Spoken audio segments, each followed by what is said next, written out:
Hey everyone, welcome to another Illustrator CS6 tutorial. My name is Buddy, and today we're gonna start understanding the layers panel. And the layers panel is one of the most important panels in Illustrator because it helps you organize your project and you can get a good overview of what is actually going on in your project by using the layers panel. So the layers panel is over here on the right, and it's going to have these two squares stacked up on top of each other. If you don't see that, go to Window and go to Layers and click on it.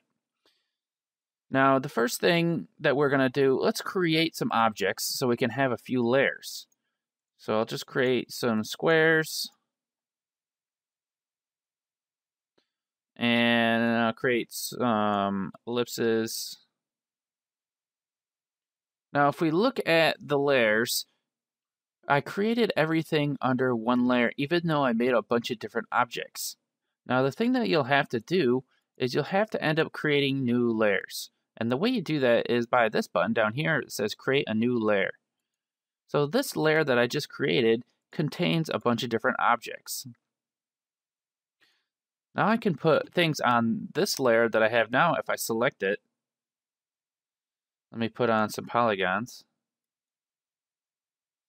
Now this layer contains a few different options or a few different things. So it's good. It's a good way to organize. Now if I wanted to be really organized, I'd want to probably put all the rectangles on one layer, all the ellipses on one layer. So let me do that. You can do this by clicking and dragging onto other layers. If you click on these triangles, it'll expand or lower the layer. So let me go over a couple of things that you might see in the layers panel. The first thing is on the left are these eyeballs, and this is going to show and hide your layers. If you just click on them, that's all you got to do. And then up here to the right is the layers option, where you can have a bunch of different options. I'll go over those later. Let me go back to my selection tool so I don't have to keep on doing that. To the right, you've got the circle. This is the target, and you click on that, and you use it to apply and edit appearances. To the right is the selection square. So if I go ahead and select something with the target, it's going to appear with the selected, and you can see here. And it gets selected by the color that your layers are assigned to. So you can see the bounding box is also the same color, and now the paths are. It helps distinguish things and so you can see what's going on. So now everything's the same. Now, when you have a layer and then it has a couple things underneath it, those are called sublayers. So this layer has 4 sublayers to it. They're also called nested layers. Some people will call it that. Now, there's a section here that looks like it's empty, but if you click, you'll get a locks icon. And this locks and unlocks layers. And when you lock a layer, you're not able to do anything to it. What else we got here? We've got this trash can icon here. So if I click a layer, the trash can icon here will allow you to delete your selection. So if I click that and hit OK, it's going to delete everything. I'm going to hit Control Z to bring it back up. The next one is the new layer button. This one here is a new sublayer button. So if I click on this and I create a new sublayer, now I've got a new sublayer within the layer, and I can add something like text onto it or something like that. And then within that, I can have more objects.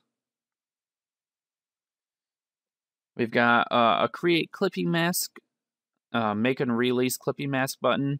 And if you haven't learned about clipping masks yet, I just made a tutorial right before this about clipping masks.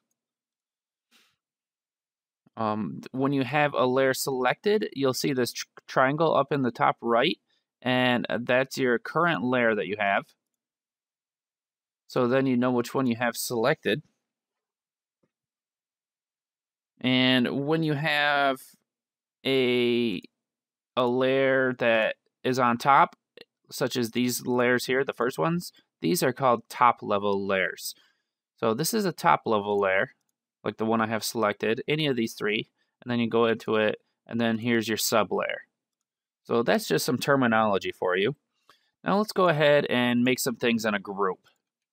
So I'm going to group up these rectangles. And now you can see that there's a group now. And it says group on here, and sometimes you can name them and stuff. And the group contains paths in it or other artwork. To the right is, or down here, there's a magnifying glass, and that's the locate object button, and that's new in CS6, and you click it to locate a selected object in your document in the layers panel. So if let me close these up. If I click on this square right here, and I click on locate object, it's going to show you in the layers panel where it was.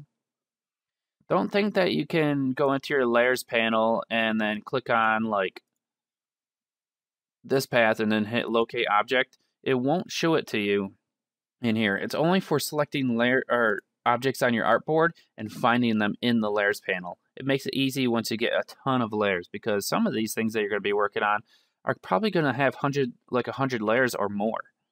When you get into like big projects, you get like little pieces and stuff going in your groups and all that stuff. So now you got an overview and an understanding of the layers panel, and we can move on in the next couple tutorials on how to mess with the layers panel more and use it to your advantage so you can work more efficiently. So give the video a thumbs up and be sure to subscribe if you are looking to see more Illustrator tutorials or even any other tutorials that we're going to be posting on here. So thanks a lot for watching, everybody. See you later.